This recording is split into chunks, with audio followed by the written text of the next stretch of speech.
తాకట్లో ఉన్న మీ బంగారాన్ని విడిపించి ఆ రోజు ఆన్లైన్ రేటుకి కొంటాం. Sharma gold company. నమస్తే, మీరు చూస్తుంది సుమన్ టీవీ. నేను మీ కీర్తి.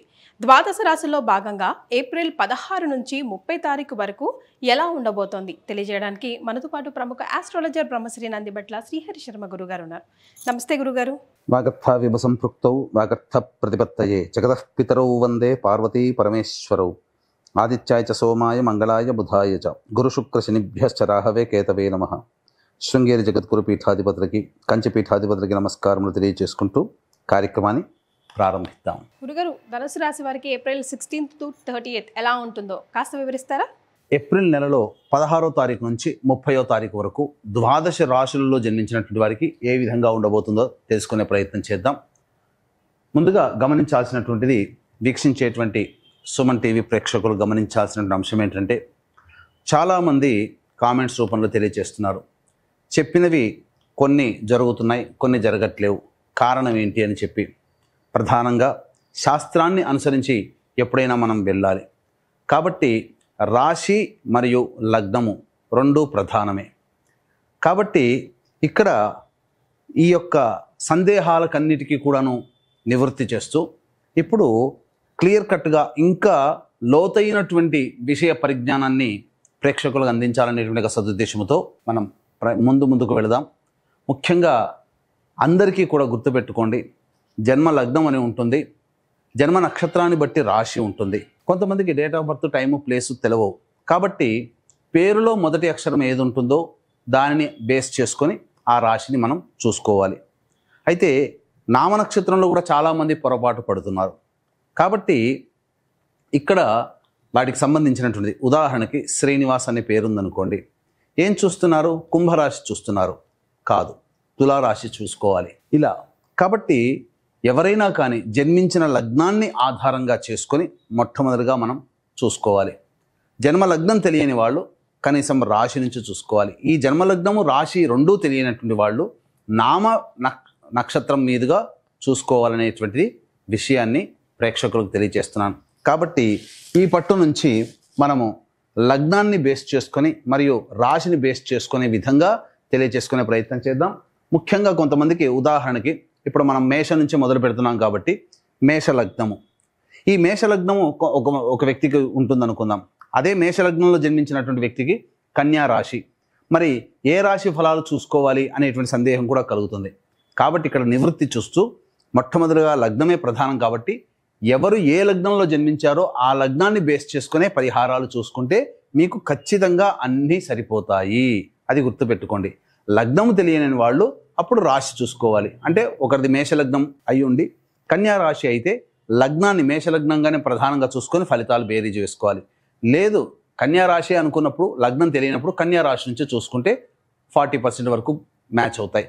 లగ్నం నుంచి చూసుకుంటే 60 to 70% వరకు మనం చెప్పేటువంటి విషయాలు మ్యాచ్ అవుతాయనేటువంటి విషయాన్ని గమనించుకోగల ప్రార్థన.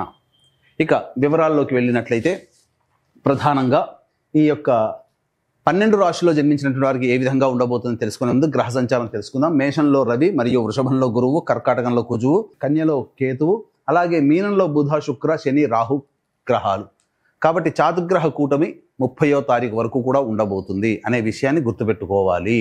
ద్వాదశ రాశులు లేదా ద్వాదశ లగ్నాలలో భాగంగా ఏప్రిల్ 16వ తారీఖు నుంచి 30వ తారీఖు వరకు ధనుస్సు లగ్నము లేదా ధనుస్సు రాశిలో జన్మించినటువంటి వారికి ఏ విధంగా ఉండబోతుందో తెలుసుకునే ప్రయత్నం చేద్దాం. ముఖ్యంగా ఈ యొక్క గ్రహస్థితి ప్రభావం వలన ఈ యొక్క ధనుస్సు లగ్నం లేదా ధనుస్సు రాశిలో జన్మించినటువంటి వారికి అర్ధాష్టమ శని దోష ప్రభావం ప్రారంభమైంది. అలాగే గురువు అనుకూలంగా లేడు. అష్టమంలో కుజుని యొక్క స్తంభన, దశమంలో కేతువు. ఒక రకంగా చెప్పాల్సినటువంటి విషయం వచ్చినట్టయితే, ఎండాకాలంలో చలి, వాన, ఎండ ఒకే సమయంలో వస్తే ఎలా ఉంటుంది అంటే ఒక క్లమ్జీ వాతావరణంలాగా, గజిబిజిలాగా అనిపిస్తుంది. అలాంటి పరిస్థితి ముఖ్యంగా ఈ ధనుర్లగ్నము లేదా ధనుస్సు రాశిలో జన్మించినటువంటి వారు పొందబోతున్నారు. కాబట్టి ఒక అయోమయమైనటువంటి పరిస్థితి. గ్రహాలు చూస్తే అనుకూలంగా లేవు, దేవతా అనుగ్రహం కూడా లేకపోవడం. ఈ కారణం చేత చేస్తున్నటువంటి వృత్తి ఉద్యోగాల్లో మార్పు కోరుకుంటారు, కానీ ఆ మార్పు మాత్రము సరైనది కాదు. కాబట్టి జాగ్రత్తలు పాటించండి. ఉద్యోగంలో ఒత్తిళ్ళు ఉంటాయి, కరెక్ట్. వ్యాపారంలో చికాకులు సమస్యలు ఉంటాయి, కరెక్ట్. వృత్తుల్లో ఎదుగుదల ఉండదు, అయినా ధనము పరంగా ఇబ్బందులు ఉంటాయి, కరెక్ట్. గ్రహాలు కూడా అనుకూలంగా లేవు, కరెక్ట్. మరి ఇన్ని సమస్యలతో ఉన్నప్పుడు ఎలా? ఒక్కటే పరిష్కారం ఏంటంటే ఆత్మవిశ్వాసంతో ముందడుగు వేసే ప్రయత్నం చేయండి. ఇప్పుడు సమయం అనుకూలంగా లేని కారణం చేత కొత్త ప్రయత్నాల జోలికి వెళ్లకుండా ఉన్న వాటితో సరిపుచ్చుకునే ప్రయత్నం చేయండి. ఎక్కడ తగ్గాలో నేర్చుకునే ప్రయత్నం చేయండి. అన్ని విధాలుగా తగ్గి ఉండి ప్రయత్నం చేస్తూ లౌక్యంతో కాలం వెళ్ళబుచ్చుకోండి. ఇప్పుడు మీకు అనుకూలంగా లేనంత మాత్రాన మీరు ఓడిపోయినట్టు కాదు. గుర్తుంచుకోండి మిత్రులారా, మీకు ఓడిపోయినట్టు కాదు. ఎంతటి వాడైనా, రావణాసురుడైనా కానీ కాలానికి తల ఉంచాడు, కానీ కాలానికి ఎదురీగలేదు. కాబట్టి కాలానికి ఎదురీగితే ఏం జరిగిందో వాళ్ళ జీవితంలో తెలుసుకోవచ్చు. రాముడంతటి వాడు కాలం సరిగ్గా లేనప్పుడు వనవాస బాట పట్టలేదా? పాండవులు వనవాస బాట పట్టలేదా? కానీ కాలానికి ఎదురిగినటువంటి వాళ్ళందరూ కూడా ఎలాంటి కాలగర్భంలో కలిసిపోయారు. అటువంటి పరిస్థితి ఈ ధనుర్లగ్నము లేదా ధనుస్సు రాశిలో జన్మించినటువంటి వాళ్ళకి రాకూడదు అని అంటే కాలానికి ఎదురీగడం కంటే కాలంతో కలిసి వెళ్ళండి. స్వాగతించండి సమస్యల్ని. ఇబ్బంది ఏమీ లేదు, పిడిగేం పడట్లేదు. మన ముందు పిడుగుపడ్డా మనం బ్రతకడానికి మనకు దైవానుగ్రహం ఇచ్చాడా లేదా సంతోషంగా ఉండండి. అదొక్కటే ఈ ధనుస్సు రాశి ధనుర్లగ్నంలో ఉన్నవాళ్ళు నేర్చుకోవలసినటువంటి పాఠం. కాబట్టి అన్నిటినీ విజయం వచ్చినప్పుడు ఎంత పొంగిపోయామో అపజయం వచ్చినప్పుడు వాటిని స్వాగతించే ప్రయత్నం చేయండి. నిర్మలమైన మనస్సుతో ఉండండి. ఆత్మవిశ్వాసంతో ముందడుగు వేయండి. దైవానుగ్రహాన్ని పొందే ప్రయత్నం చేయండి. ఎందుకంటే దైవకారక గ్రహం అనుకూలంగా లేదు. కానీ కొద్దిలో కొద్దీ ఏంటనంటే మీ కుటుంబ సభ్యుల యొక్క సహాయ సహకారాలు మీకుంటున్నాయి. తద్వారా ఎన్ని సమస్యలు వచ్చినా వారి అండతో మీరు బయటికి వస్తారు. అప్పటి వరకు మీరు గమనించి ఉంటే సంతోషంలో ఉన్నప్పుడు మీ కుటుంబ సభ్యులు మిమ్మల్ని ప్రోత్సహించకపోయినా సమస్యల్లో ఉన్నప్పుడు మేమున్నామురా అంటూ మీ వాళ్ళు మీ ముందుకు వచ్చినప్పుడు అప్పుడు మీకు తెలుస్తుంది కుటుంబ సభ్యుల విలువ. అంటే ఇప్పటి వరకు కుటుంబ సభ్యుల విలువ తెలియదని కాదు, ఇంత సమస్యల్లో ఉన్న నా వాళ్ళు నాకున్నారనే ధైర్యం ఉంటుంది చూడండి, అది మిమ్మల్ని నడిపిస్తుంది. కాబట్టి ఆ విధంగా ప్రయత్నం చేయండి. ఎందుకనంటే ఏమాత్రం కూడా ధనుర్లగ్నము లేదా ధనుస్సు రాశి వాళ్ళకి అనుకూలంగా లేదండి. దైవానుగ్రహం పొందే ప్రయత్నం చేయండి. ఇట్టి దైవానుగ్రహం అందరికీ అందించాలనేటువంటి ఒక సదుద్దేశము తరచూ మన ప్రయత్నాల్లో ఉంటాయి. అందుకనే ఎప్పుడు కూడా మంచి మంచి కార్యక్రమాలు చేయించడం జరుగుతుంది. శివాజ్ఞ మేర, కాశీ విశ్వేశ్వరుని యొక్క ఆజ్ఞ మేర ఈ విశ్వావసునామ సంవత్సరం అందరికీ ఆనందంగా ఉండాలి. మరీ ముఖ్యంగా ధనుస్సు రాశి వారికి గ్రహచారం అనుకూలంగా లేని కారణం చేత విశ్వావసునామ సంవత్సరంలో మీ సంకల్పం నెరవేరాలి. మీ జాతకరీత్యా ఉన్నటువంటి దోషాలు తొలగిపోవాలనే సదుద్దేశంతో సంకల్ప సిద్ధి సర్వదోష నివారణ పూజలు హోమాలు ఏప్రిల్ 18వ తారీఖు రోజున ప్రారంభమవుతున్నాయి. అవకాశం ఉన్న వాళ్ళు ఈ యొక్క కార్యక్రమంలో సంవత్సరం పాటు ఎలా సభ్యులుగా చేరాలనే విషయాన్ని కార్యక్రమ తదనంతరం కాంటాక్ట్ చేసి పూర్తి వివరాలు తెలుసుకోవచ్చు. ఇక ఆలస్యం చేయకుండా 16వ తారీఖు నుంచి 30వ తారీఖు వరకు ధనుర్లగ్నము లేదా ధనుస్సు రాశిలో జన్మించినటువంటి వాళ్ళకి ఏ విధంగా ఉండబోతుందో తెలుసుకునే ప్రయత్నం చేద్దాం. ముఖ్యంగా 16, 17, 18 తారీఖుల్లో ఖర్చులు అధికంగా ఉంటాయి. మానసికమైనటువంటి ప్రశాంతత లోపిస్తుంది. ఇబ్బందికర పరిస్థితులు అనేటువంటివి ఉంటాయి. దేవత సందర్శనం చేయడం ద్వారా, అనగా దేవాలయ సందర్శనం చేయడం ద్వారా సమస్యల నుంచి బయటపడవచ్చని చెప్పవచ్చు. ఇక 19, 20 తారీఖుల్లో పెండింగ్లో ఉన్నటువంటి పనులు పూర్తి చేసుకుంటారు. కుటుంబ సభ్యులతో, మిత్రులతో విందులు వినోదాల్లో ఆనందంగా గడుపుతారు. ఒక బాధ్యతని కంప్లీట్ చేసుకున్నామనే సంతోషంతో జీవిస్తారు. 21, 22 తారీఖుల్లో ప్రధానంగా మీరు కుటుంబ సభ్యులతో కానీ ఇతరులతో కానీ మాట్లాడేటప్పుడు జాగ్రత్తలు పాటించండి. వాగ్వివాదాలు పెరుగుతాయి. ధనపరంగా నష్టము చేకూరబోతుంది.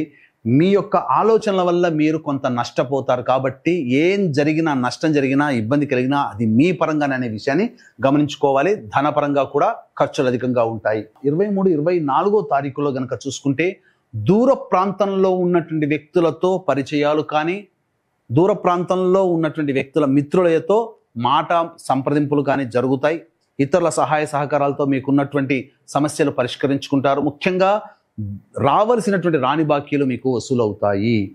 25, 26వ తారీఖుల్లో గనక చూసుకుంటే వాహనాన్ని నడిపేటప్పుడు జాగ్రత్తలు పాటించాలి. వాహన మరమ్మతులకి, గృహోపకరణాలకి ఎక్కువగా ఖర్చులు పెరుగుతాయి. చికాకుల సమస్యలు ఉంటాయి. కుటుంబ సభ్యుల అండదండలు కూడా పెరుగుతాయని చెప్పవచ్చు. 27, 28వ తారీఖుల్లో వృధా కాలయాపన జరుగుతుంది. మీ ఆరోగ్యం పట్ల శ్రద్ధ వహించాలి. అలాగే ముఖ్యంగా ఏ పని చేయాలనుకున్నప్పటికీ కూడా కార్యరూపం దాల్చకుండా ఉంటుంది. విద్యార్థులకి విదేశీయానం, విదేశీ విద్యకు అనుకూలంగా ఉంటుంది.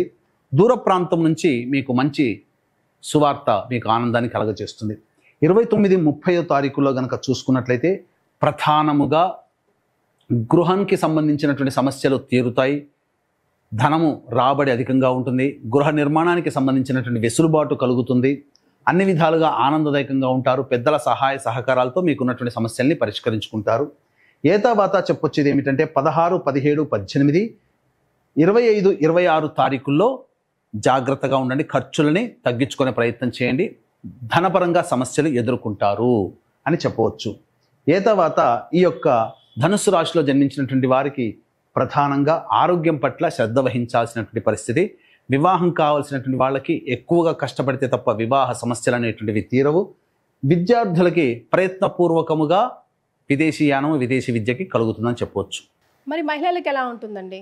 ఈ యొక్క ధనుర్లగ్నము లేదా ధనుస్సు రాశిలో జన్మించినటువంటి మహిళలకి ప్రధానంగా కుటుంబంలో బాధ్యతలు ఎక్కువగా ఉంటాయి. అలాగే ఆరోగ్యం పట్ల శ్రద్ధ వహించాల్సినటువంటి పరిస్థితి. అన్నిటికంటే ప్రధానముగా ఫలితము లేని ప్రయత్నాలు చేయడం ద్వారా మీరు నిస్సహాయులుగా ఉంటారు. మీరు ఏ పని చేసినా కలిసి రాకపోవడం, కుటుంబ సభ్యుల యొక్క ఆదరాభిమానాలు కూడా తగ్గి ఉండడం, ఎదుటి వాళ్ళ వలన సమస్యలు పెరగడం, ఇట్లాంటివి మిమ్మల్ని కృంగుబాటుకు గురి చేస్తాయి. మీలో మానసిక ధైర్యాన్ని మీరు కోల్పోతారు. కాబట్టి జాగ్రత్తగా ఉండండి. అన్ని విధాలుగా మీరు దేవతానుగ్రహాన్ని పొందే ప్రయత్నం చేయండి.